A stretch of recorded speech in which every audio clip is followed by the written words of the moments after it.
The subject of this seminar is the Vail of thoughts. And following out the theme that somebody once suggested by saying that thought is a means of concealing truth, despite the fact that it's an extraordinarily useful faculty. But in quite recent weeks, we've had an astounding example of the way mankind can be bamboozled by thoughts. There was a crisis about gold, and the confusion of money in any form whatsoever with wealth is one of the major problems from which civilization is suffering. Because way back in our development, when we first began to use symbols to represent the events of the physical world, we found this such an ingenious device that we became completely fascinated with it. And in ever so many different dimensions of life, we are living in a state of total confusion between symbol and reality. And the real reason why in our world today, where there is no technical reason whatsoever why there should be any poverty at all, the reason it still exists is people keep asking the question, where's the money going to come from? Not realizing that money doesn't come from anywhere, never did, except if you thought it was gold. And then, of course, if to increase the supply of gold, use that to finance all the world's commerce, prosperity would depend not upon finding new processes for growing food in vast quantities, or getting nutrition out of the ocean, or getting water from atomic energy. No, it depends on discovering a new gold mine. And you can see what a nonsensical state of affairs that is. Because when gold is used for money, it becomes, in fact, useless. Gold is very useful metal for filling teeth, making jewelry, and maybe covering the dome of the Capitol in Washington. But the moment it is locked up in vaults in the form of ingots, it becomes completely useless. It becomes a false security, something that people cling to, like an idol, like a belief in some kind of big daddy o God with whiskers who lives above the clouds. And all that kind of thing diverts our attention from reality. We go through all sorts of weird rituals and get in the symbol, in other words, gets in the way of practical life. So it was, you remember the Great Depression. I expect a number of you here looking around are old enough to remember the Great Depression, when one day everybody was doing business and things were going along pretty well, and the next day there were bread lines. It was like someone came to work and they said to him, "Sorry, chum, but you can't build today. No building can go on. We don't have enough inches." He said, "What do you mean we don't have enough inches? We got wood, haven't we? We got metal, we even got tape measures." He said, "Yeah, but you don't understand the business world. We just haven't got enough inches, just plain inches. We've used too much of them." And that's exactly what happened when we had the Depression. Because money is something of the same order of reality as inches, grams, meters, pounds, or lines of latitude and longitude. It is an abstraction. It is a method of bookkeeping to obviate the cumbersome procedures of barter. But our culture, our civilization, is entirely hung up on the notion that money has an independent reality of its own. And this is a very striking, concrete example of what I'm going to talk about, of the way, we are bamboozled by our thoughts, which are symbols, and what we can do to become unbamboozled, because it's a very serious state of affairs.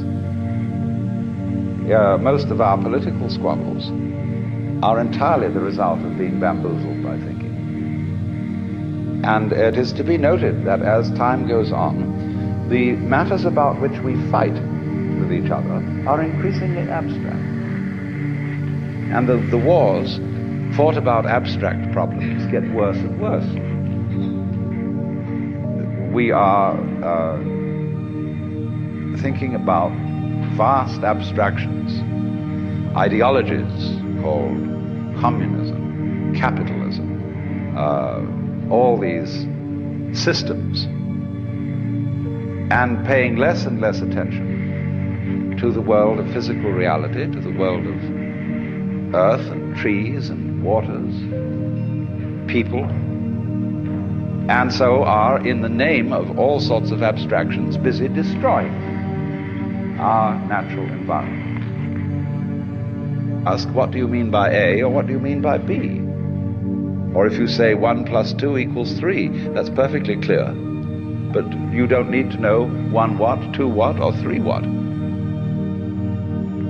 And all our descriptions of the physical world have the nature of these formulae, numbers. They are simply mathematical patterns, because what we're talking about is pattern. But it's pattern of such a high degree of complexity that it's very difficult to deal with it by thinking. In science, we really work in two different ends of the spectrum of reality. We can deal with problems in which there are very few variables, or we can deal with problems in which there are almost infinitely many variables. But in between, we're pretty helpless. In other words, the average person cannot think through a problem involving more than 3 variables without a pencil in his hand. That's why, for example, it's difficult to learn complex music. Think of an organist who has 2 keyboards or 3 keyboards for work with his hands, and each hand is doing a different rhythm. And then his feet on the pedals, he can be doing a different rhythm with each foot. Now that's a difficult thing for people to learn to do, just like to rub your stomach in a circle and pat your head at the same time takes a little skill. Now, most problems with which we deal in everyday life involve far more than 3 variables. And we are really incapable of thinking about them. Actually, the way we think about most of our problems is simply going through the motions of thinking. We don't really think about them. We do most of our decision-making by hunch. You can collect data about a decision that you have to make, but the data that you collect has the same sort of relation to the actual processes involved in this decision as a skeleton to a living body. It's just the bones. And there are all sorts of entirely unpredictable possibilities involved in every decision. And you don't really think about it at all. The truth of the matter is that we are as successful as we are, which is surprising, the degree to which we are successful in conducting our everyday practical lives, because our brains do the thinking for us in an entirely unconscious way. The brain is far more complex than any computer. The brain is, in fact, the most complex known object in the universe, because our neurologists don't understand it. They have a very primitive conception of the brain and admit it. And therefore, if we do not understand our own brains, that simply shows that our brains are a great deal more intelligent than we are. meaning by we, the thing that we have identified ourselves with. Instead of being sensible and identifying ourselves with our brains, we identify ourselves with a very small operation of the brain, which is the faculty of conscious attention, which is a sort of radar that we have that scans the environment for unusual features. And we think we are that, and we are nothing of the kind. That's just a little trick we do. So actually, our brain is analyzing all sensory input all the time, analyzing all the things you don't notice, don't think about, don't have even names for. And so it is this marvelous complex goings on which is responsible for our being able to adapt ourselves intelligently to the rest of the physical world. The brain is furthermore an operation of the physical world. But now you see, though, we get back to this question. Physical world. This is a concept. This is simply an idea. And if you want to ask me to differentiate between the physical and the spiritual, I will not put the spiritual in the same class as the abstract, but most people do. They think that 1 plus 2 equals 3 is a proposition of a more spiritual nature than, say, for example, a tomato. But I think a tomato is a lot more spiritual than 1 plus 2 equals 3. This is where we really get to the point. That's why in Zen Buddhism, when people ask what is the fundamental principle of Buddhism, you could very well answer a tomato. Because look how, when you examine the material world, how diaphanous it is. It really isn't very solid. A tomato doesn't last very long, nor for that matter do the things that we consider most exemplary of physical reality, such as mountains. The poet says, the hills are shadows, and they flow from form to form, and nothing stands. Because the physical world is diaphanous. It's like music. When you play music, it simply disappears. There's nothing left. And that for that very reason. So I tie a knot in the rope, and I move the knot down along the rope. Now, is it as it moves along the same knot or a different knot? We would say it was the same because you recognize the pattern of the knot. But at one point it's manila, at another point it's cotton, at another point it's nylon, and another it's silk. And that's just like us. We are recognized by the fact that one day you face the same way as you did the day before. And people recognize your facing. So they say that's John Doe or Mary Smith. But actually the contents of your face, whatever they may be, the water, the carbons, the chemicals, are changing all the time. You're like a whirlpool in a stream. The stream is doing this consistent whirlpooling, and we always recognize, like at the Niagara, the whirlpool is one of the sights. But the water is always moving on. And we are just like that, and everything is like that. So there's nothing in the physical world that is what you might call substantial. It's pattern. And this is why it's so spiritual. To be non-spiritual is not to see that. In other words, it is to impose upon the physical world the idea of thingness, of substantiality.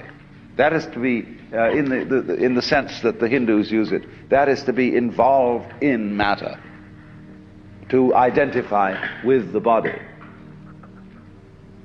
To believe, in other words, that the body is something constant, something tangible. The body is really very intangible. You cannot pin it down. It's all falling apart, furthermore. And we're aging, getting older. And so therefore, if you cling to the body, you will be frustrated. So the whole point is that the material world, the world of nature, is marvelous, so long as you don't try to lean on it, so long as you don't cling to it. And if you don't cling to it, you can have a wonderful time with it. Let's take for a very controversial issue. All spiritual people are generally against lovemaking. Ramakrishna used to speak about the evils of woman and gold. I've already demonstrated the evils of gold. But what about the evils of woman? In my point of view, yes, women can be a source of evil if you attempt to possess them. I mean, if you can say of another person, I love you so much I want to own you, and really tie you down and call you, well, it's like that poem of Ogden Nash where someone claimed that he loved his wife so much that he climbed a mountain and named it after her. Called it Mount Mrs. Oswald Tregennis.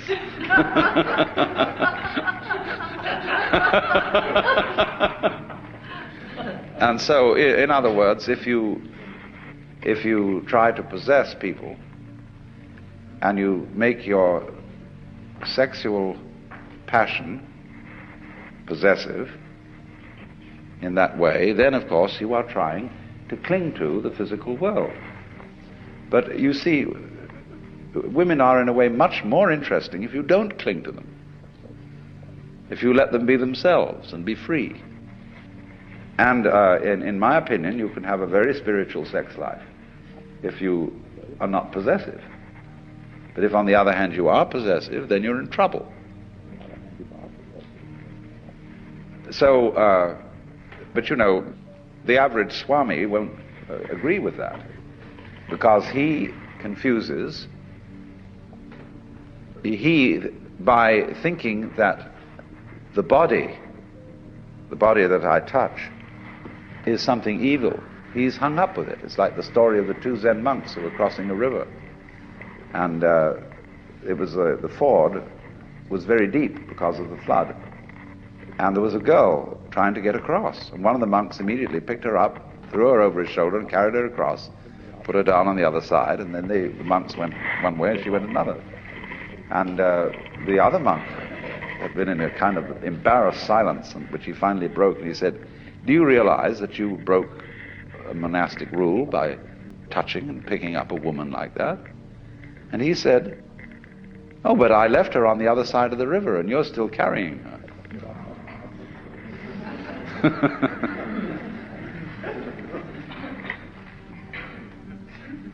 That even you can find this to some extent in some rather irritable Saint Paul,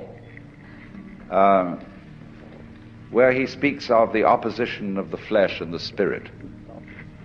Now, this word sarx in Greek, the flesh, as he uses it, is really, as Berdyaev points out, it's a spiritual category. For the Christian, you see, the Word is made flesh in Christ, and there will be the resurrection of the body in the final consummation of the universe. So you cannot really, as an Orthodox Christian, take a antagonistic attitude to the flesh. Why then does St. Paul take an antagonistic attitude to the flesh? Well, you can only save the situation and make the New Testament consistent with itself by saying that he meant by the flesh a certain kind of spiritual category. He didn't mean this, because this isn't flesh. Flesh is a concept. This is not. And so the flesh, or you might say, we talk about the sins of the flesh, they have entirely to do with certain hang-ups that we have about our bodies. And that again is what I would call leaning on the world, exploiting it.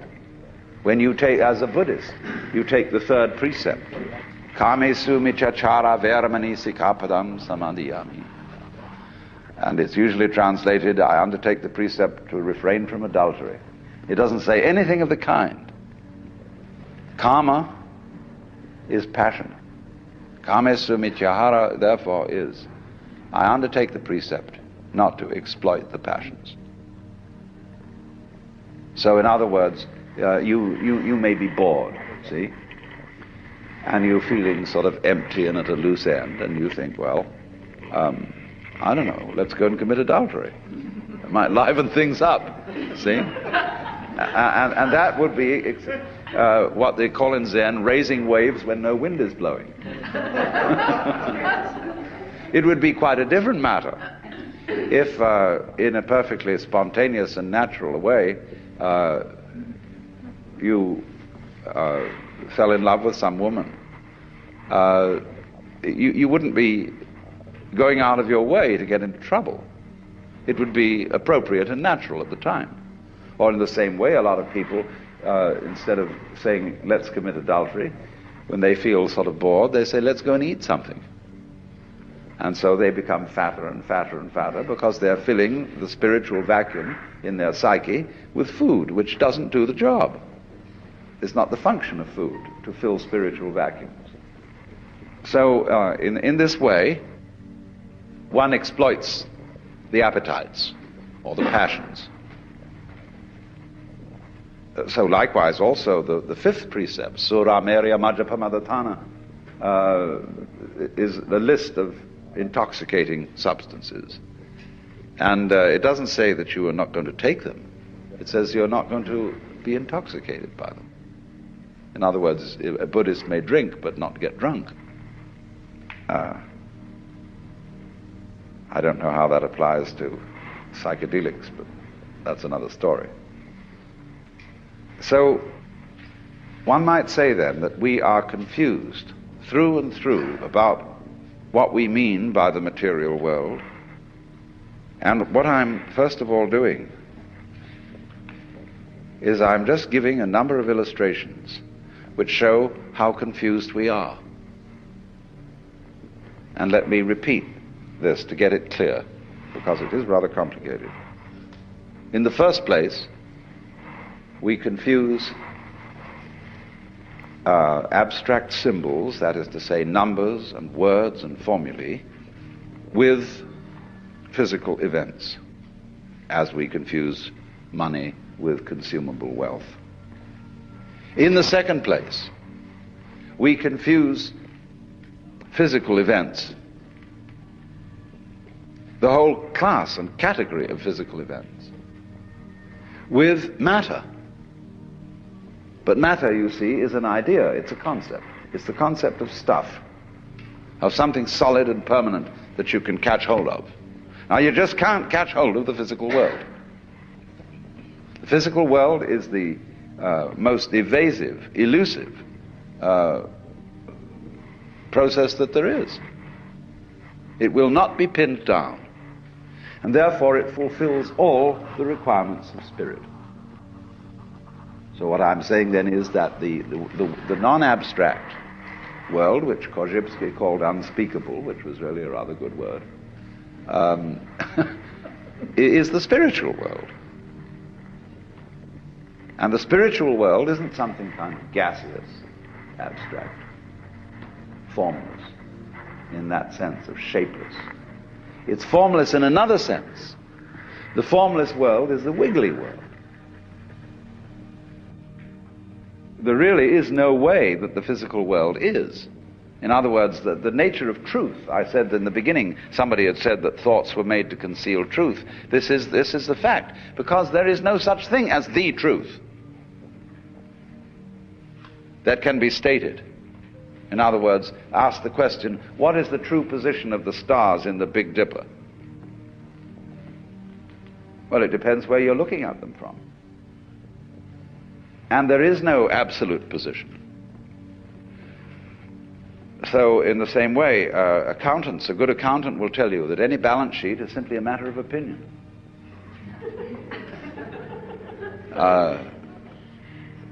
There's no such thing as the true state of affairs of a business. But we're all hooked on the idea that there is, you see, an external objective world which is a certain way. and that it really is that way. History, for example, is a matter of opinion. History is an art, not a science. It's something constructed, which is accepted as a more or less satisfactory explanation of events, which, as a matter of fact, don't have an explanation at all. Most of what happens in history is completely irrational. But people always have to feel that they've got to find a meaning. For example, you get sick, and you've lived a very good life, and you've been helpful to other people and done all sorts of nice things. Then you get cancer. And you say to the clergyman, why did this have to happen to me? And you're looking for an explanation, and there isn't one. It just happened that way. But people feel if they can't find an explanation, they feel very, very insecure. Why? Because they haven't been able to straighten things out. The world is not that way. So the truth, in other words, what is going on, is of course a lot of wiggles. But the way it is always in relation to the way you are. In other words, however hard I hit a skinless drum, it will make no noise. Because noise is a relationship between a fist and a skin. So in exactly the same way, light is a relationship between electrical energy and eyeballs. It is you, in other words, who evoke the world, and you evoke the world in accordance with what kind of a you are, what kind of an organism. One organism evokes one world, another organism evokes another world. And so everything, reality is a kind of relationship. So once one gets rid of the idea of the truth as some way the world is in a fixed sense, say it is that way, see? Then you get to another idea of the truth altogether. The idea, the truth that cannot be stated, the truth that cannot be pinned down. And then that is the kind of truth that is God. When we speak of God as the reality that exceeds all thoughts, that surpasses all definitions, that is infinite, unbounded, eternal, immeasurable in terms of time. That's what we're talking about. We're not talking about a gaseous vertebrate or a huge, vast void without any wiggles in it. All gas. We put it another way altogether. The truth that cannot be pinned. Well, now in the first talk, I was explaining that the theme of this seminar was the problem of how thoughts protect us from truth and what to do about it. Showing various ways in which the symbolizing process, which we call thinking, the use of signs, words, symbols, numbers to represent what's going on in the external world or the world of nature, it leads us into a curious confusion that we confuse the symbolic process with the actual world. And the temptation to do this arises from the extraordinary relative success that we have had in controlling the world of nature with the power of thought. But I don't know if it's ever struck you that we really don't know whether we have successfully controlled it or not. It could be argued, a very strong case could be made, that the entire intellectual venture of civilization has been a ghastly mistake, and that we are now on a collision course, and that all the vaunted benefits of intelligence, technology, and all that is simply going to draw the human race to an extremely swift conclusion. Of course, that might not be a bad thing. I've sometimes speculated on the idea that all stars have been created out of planets, and that these planets developed high civilizations which eventually understood the secrets of nuclear energy and naturally blew themselves up. And in the process, these stars flung out lumps of rock as they blew up, which eventually spun around them and became planets all over again. And that this is the actual method of genesis of the universe, which would accord, of course, with the Hindu cosmology, where it is where time and the events in time are invariably looked upon as a process of progressive deterioration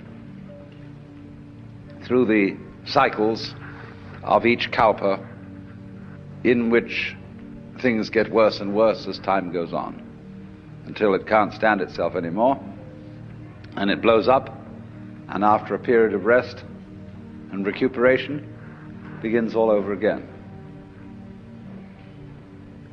Why do we somehow have a distaste for a theory of time which runs in that direction? I mean, would you rather have a rhythm that goes meow, zip, meow, zip, or the one that goes yip, boom, yip? See, I mean, which is it?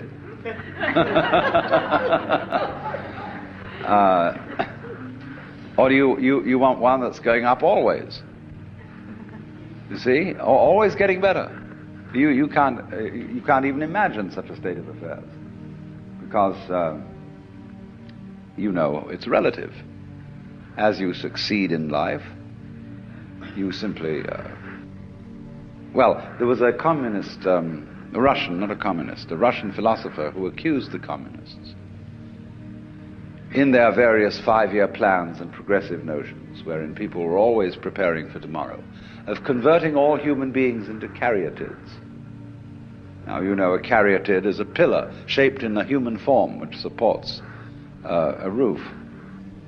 And he said, you are turning all men into caryatids to support a stage upon which others will dance. But of course, you know they never will. You have one row of caryatids supporting a floor, and very soon your children are the next row of caryatids supporting another floor, so that it gets higher and higher, but we don't really know where we began, and we're always in the same place, always hoping, always thinking that the next time will be it. And this, of course, is an eternal illusion. It's much better.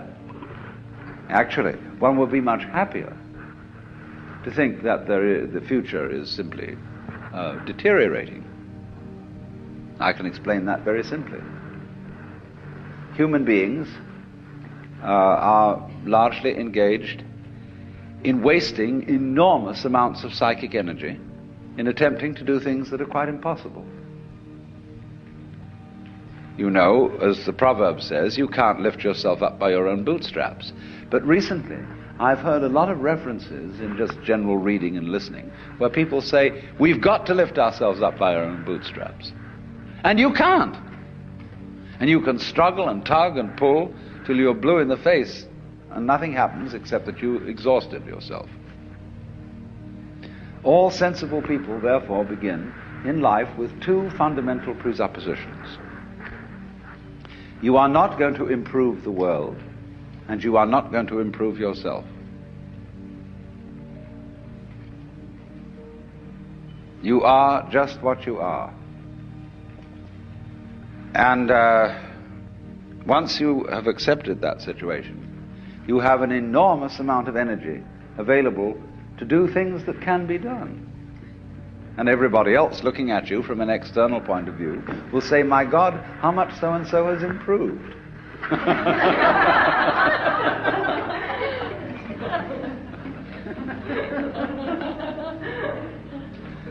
But I know, I mean, hundreds of my friends are at work on enterprises to improve themselves.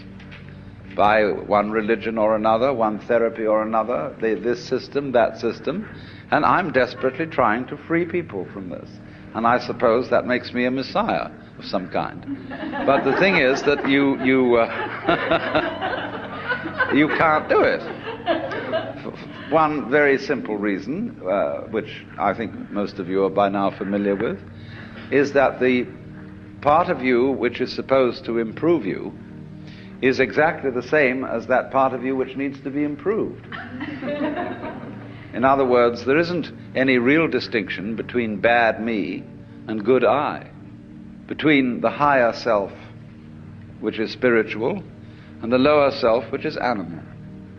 It's all of a piece. You are this organism, this integrated, fascinating energy pattern. And as Archimedes said, give me a fulcrum and I will move the earth, but there isn't one.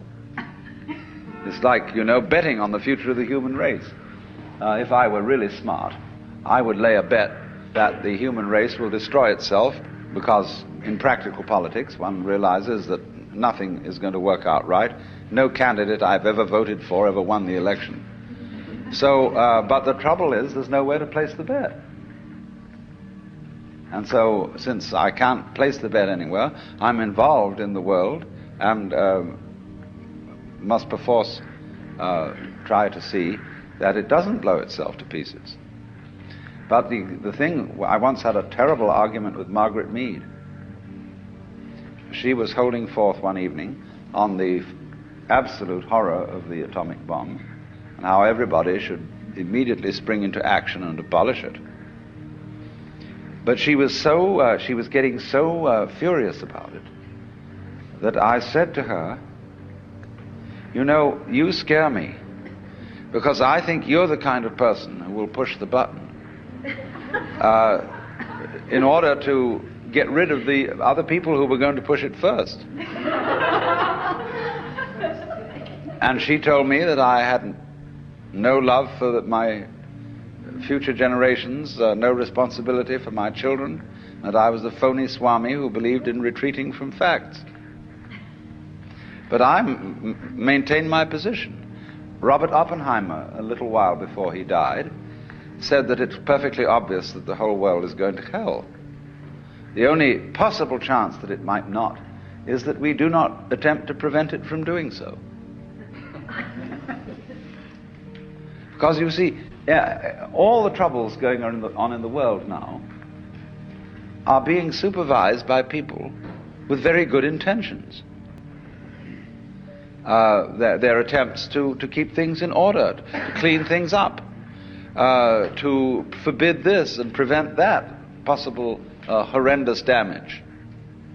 And the more we try, you see, to put everything to rights, the more we make fantastic messes.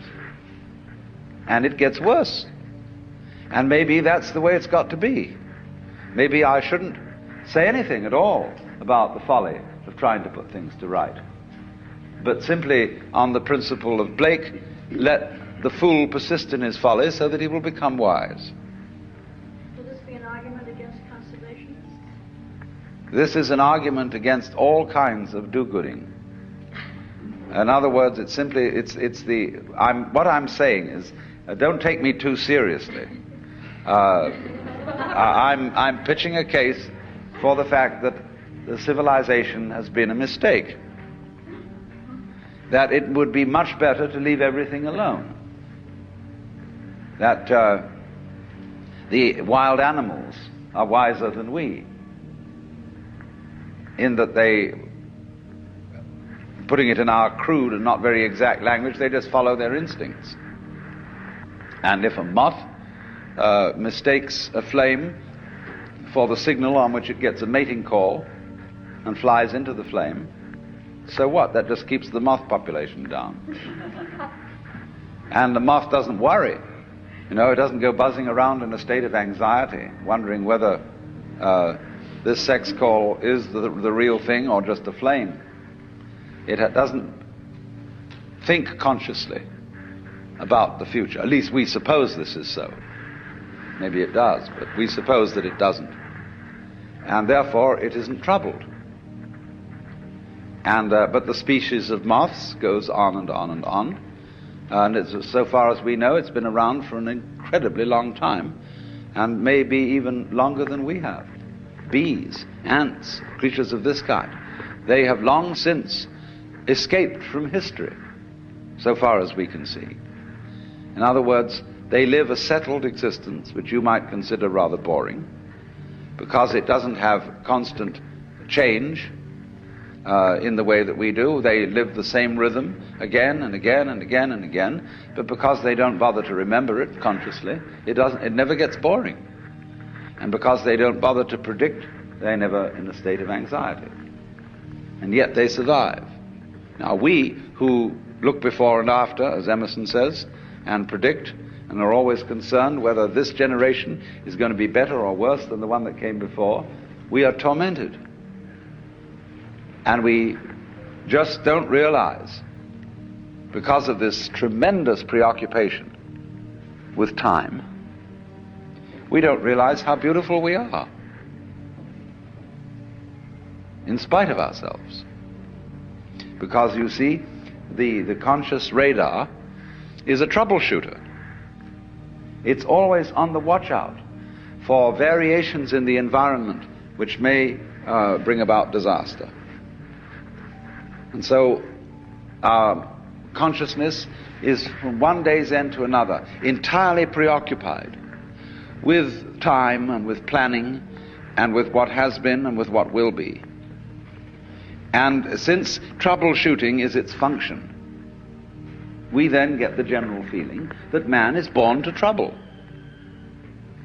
And we ignore in this preoccupation with conscious attention how marvelously we get on.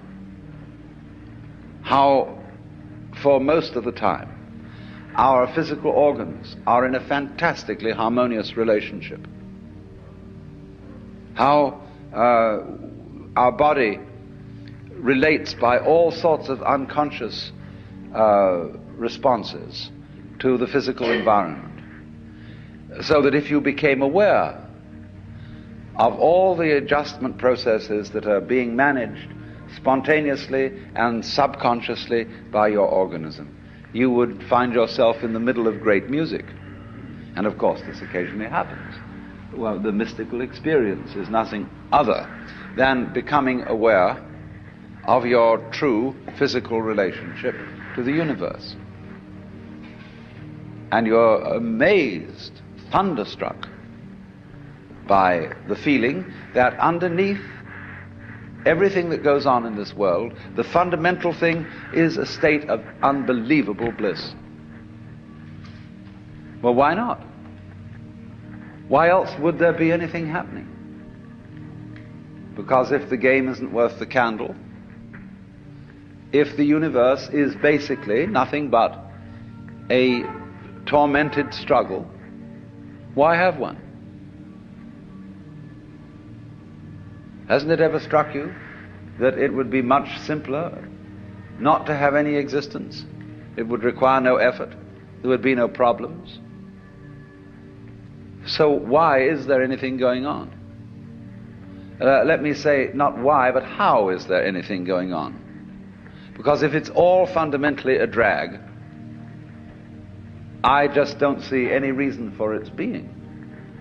Everything would have committed suicide long ago, and to be at rest.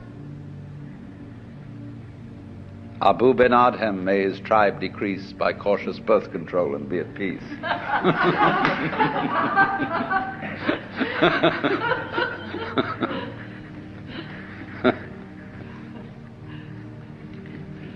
So we might work on this possibility then,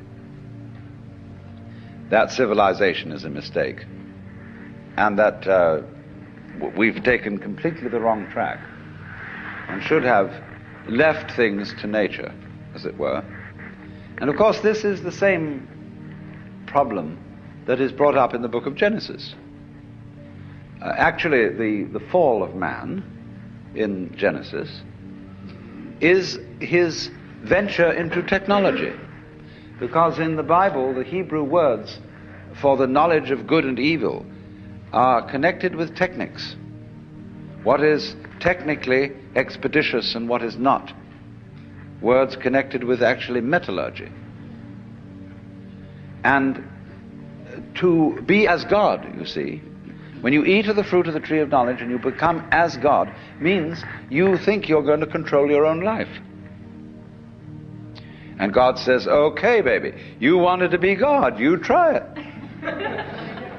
But the trouble with you is you've got a one-track mind. And therefore you can't be God. To be God, you have to have a infinitely many-tracked mind, which is, of course, what your brain has, you see. The brain is infinitely many-tracked, but consciousness is not. It's one-tracked. As we say, you can only think of one thing at a time. And you cannot take charge of the universe with that kind of a consciousness, because there's too much of it. As I explained before, too many variables. And our science can take care of a few variables, or of an enormous number of variables, as in quantum mechanics, by statistical methods. As we can use statistical methods to predict that most people will live to be 65 years old, at least, but we cannot say of any given individual whether he will live to 65 or not. That's what we wanted to know. But the problem is that the variables on each individual are too complicated. And we have not yet, you see, developed a science which can deal with, say, 50, 100, or 500 variable systems. It's too complicated to think about. The computers are going to help us.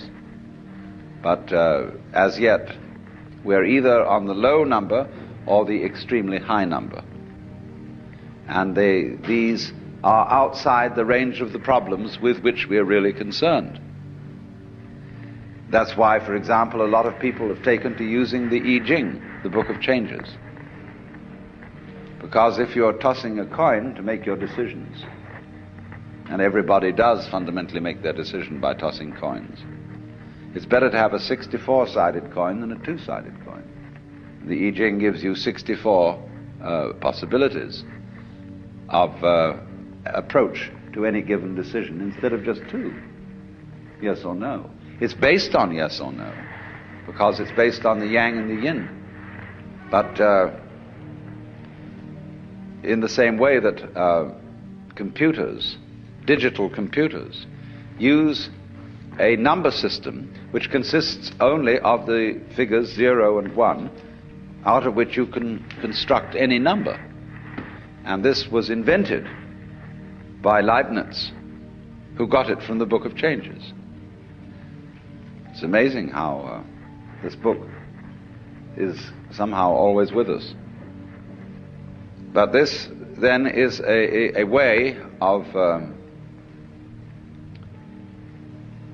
helping your own multivariable brain arrive at decisions,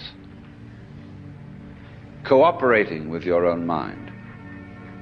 Because then again, after you've tossed your 64-sided coin, the oracle that you read, that explains each particular hexagram in the Book of Changes, is a sort of Rorschach blot.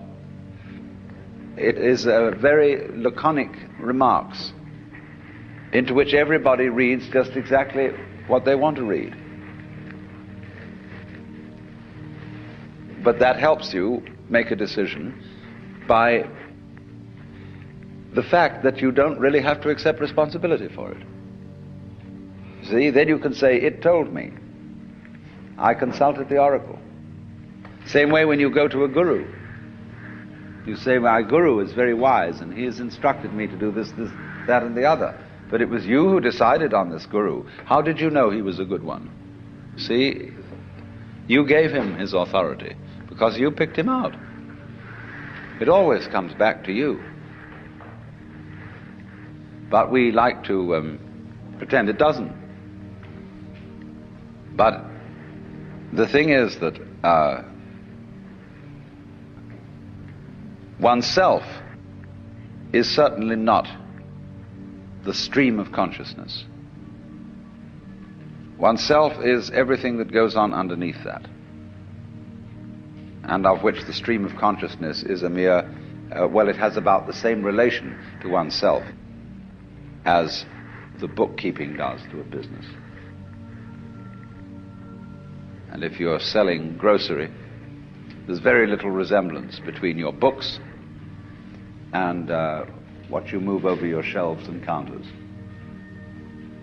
There's just a record of it, and that's what our consciousness keeps. Now, supposing then we work with the argument that we've made an awful mistake in bringing out civilization, and we're not going to survive. Now, there are various things that can be said about this. Just as I made the joke that all stars used to be planets, one could say, well, is it such a good thing to survive? You know T.S. Eliot's Wasteland, where it says, this is the way the world ends, not with a bang but a whimper. But some people would rather end with a bang than a whimper. Some people are stingy, and they like to burn up their fire very gradually, conserving the fuel, and just keep enough heat going so that they get a long time. Other people prefer a kind of a potlatch situation, where they have a huge whiz-bang fire that goes out in a hurry. Now, who is right? Do you want to be a tortoise? You know, a tortoise that lives for hundreds of years, but drags itself around all the time, very slow, solemn? Or would you rather be some little hummingbird? Yeah, hummingbird, that's the thing. See, that dances and lives at a terrific pace. Well, you can't say one is right and the other's wrong. And so there may be nothing wrong with the idea of a world, a civilization, a culture that lives at a terrific increasing pace of change and then explodes. That may be perfectly okay. My point is that if we could reconcile ourselves to the notion that that is perfectly okay, then we would be less inclined to push that button. It's the anxiety. If you cannot stand anxiety, and if you cannot simply be content for issues to be undecided, you are liable to push the button because you say, let's get it over with. People who have trouble with the law and are manipulating the courts in one way or another always learn to delay everything, put it off, introduce legal red tape, manage to, like Ralph Ginsburg, who's been in trouble because of the Eros magazine. He's got a very smart attorney who simply, although the case has gone to the Supreme Court, he's simply mumbling away and putting up all sorts of things so that he keeps Ralph out of jail. And that's life. Life is simply a way of postponing death. And that's what we have to do. So then, let's say, well, civilization wasn't really a mistake. It was just as natural as anything else. A being that exists under conditions of illusion, that imagines that it's controlling its own destiny, that thinks it's capable of improving itself, and by virtue of this illusion destroys itself rapidly in an interesting way. You see? Let's suppose that's what we are. But you still come back to the point that you are spending an enormous amount of energy in doing things that can't be done. That is to say, tugging at the bootstraps. And if you find this frustrating, if you really don't like it, you don't have to do it. You can stop. And the paradox is that when you stop, you become happier and more energetic. People always wondered about the Calvinists, because Calvinists believed that from the beginning of time, God had foreordained who was to be saved and who was to be damned.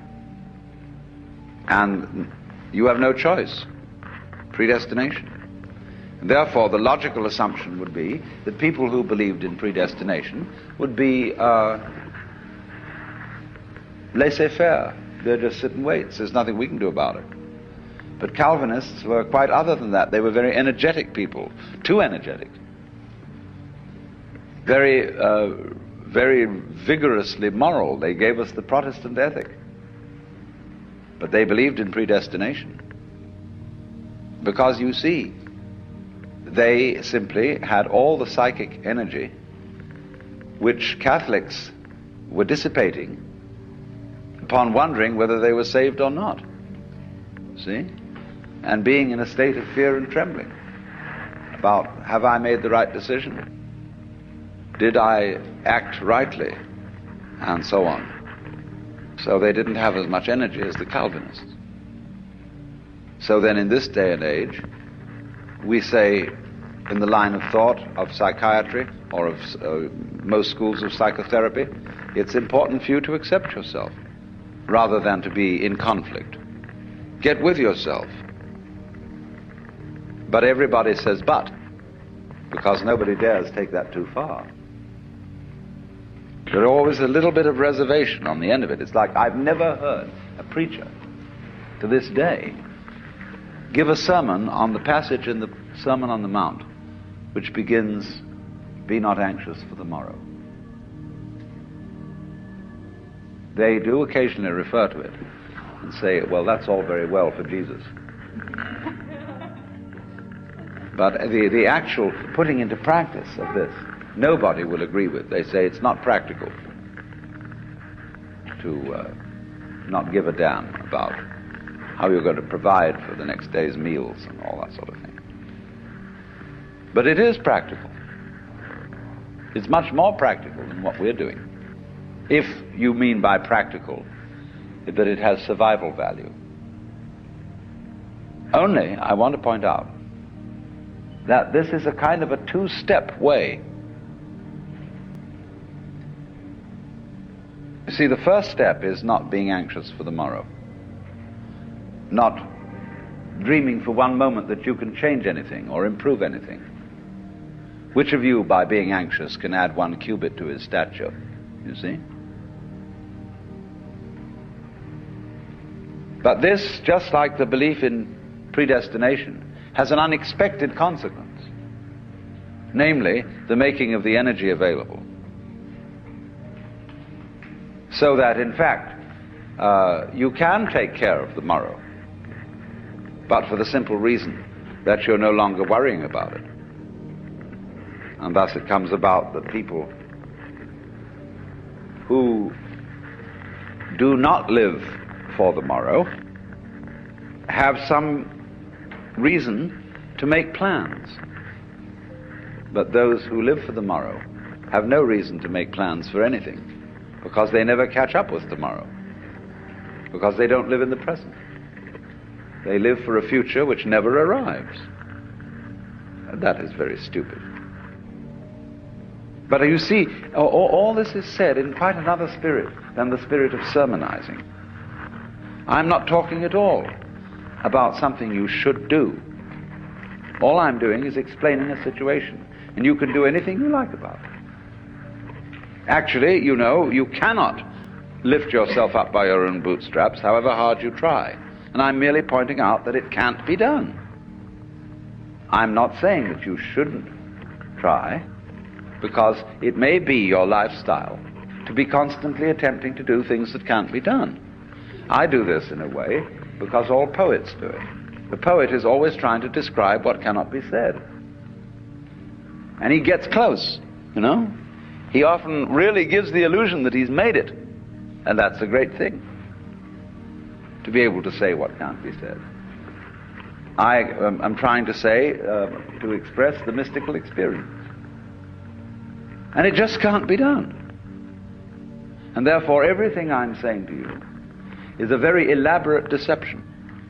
I'm weaving all kinds of intricate nonsense patterns which sound as if they were about to make sense. And they don't really. But you see, we could take that to another level and say, well, that's just life. Once I was talking with Fritz Perls at the Esalen Institute, and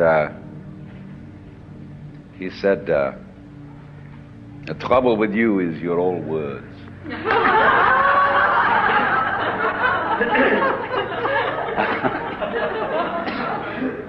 Why don't you practice what you preach? So I said, I don't preach. And furthermore, don't put words down. Because the patterns that people make with words are just like the patterns of ferns or of the marks on seashells. They are a dance, and they're just as much a legitimate form of life as flowers. He said, you're impossible.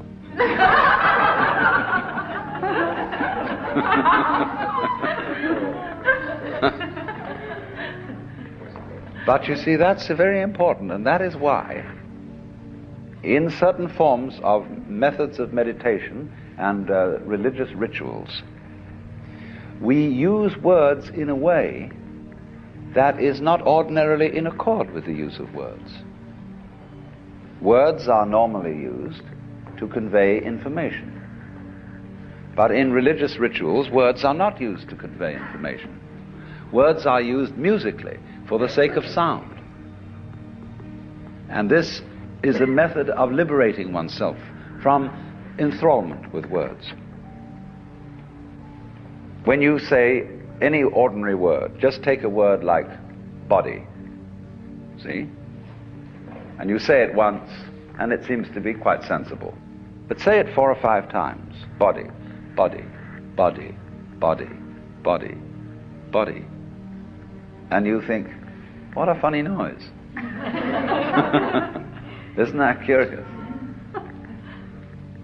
Or apple dumpling. Apple dumpling, no? It's kind of a nice sound. Apple dumpling. And so in one of the great methods of meditation, which is called mantra yoga, the use of sound for liberating consciousness, is precisely that. You take all sorts of nonsense and chant it, and you concentrate on these sounds, quite apart from anything that they may mean. See, this is why the Catholic Church has made a ghastly mistake in having Mass celebrated in the vernacular. Now, everybody knows what it means, and it really wasn't so hot after all. And whereas while it was in a tongue that was completely incomprehensible, it had this sense of mystery to it. And furthermore, if you knew how to use it as a sadhana, a method of meditation, you could do very well. All monks were trained when they recited the divine office. They would explain to a novice, don't think about the meaning of the words. Just say the words with your mouth and keep your consciousness on the presence of God. They used it that way, see? So it's a very good thing then to use words in this way to overcome slavery to words. I've just written a book of nonsense ditties which are to be used in this way to get the rhythm going, which is an incantation, which is a way of getting beyond the bondage of thought. Because you see, you cannot think without words. You can use numbers and a few things like that, but if you preoccupy your consciousness with meaningless words, that very simply stops you from thinking. And then you dig the sound. Do you know what it is to dig the sound of anything? Anybody who's had a psychedelic experience knows exactly what this means. That you I can only call it, you go down into sound. And you listen to that vibration, and you go into it and into it and into it, and you suddenly realize that that vibration that you're listening to, or singing, is what there is. That's the energy of the cosmos. That's what's going on. And everything that's going on is a kind of a pulsation of energy, which in Buddhism is called suchness, or thatness, ta-ta-ta. You see, what's da-da-da, da-da-da, da-da-da, da-da-da, da-da-da, da-da-da, da-da-da, da-da. And that's what we're all doing. Only we look around and, here we all are, we're people, we've got faces on, and we talk, and we're supposed to be making sense. But actually, we're just going da-da-da, da-da-da, da-da-da, da-da, in very complicated ways, see? And playing this life game.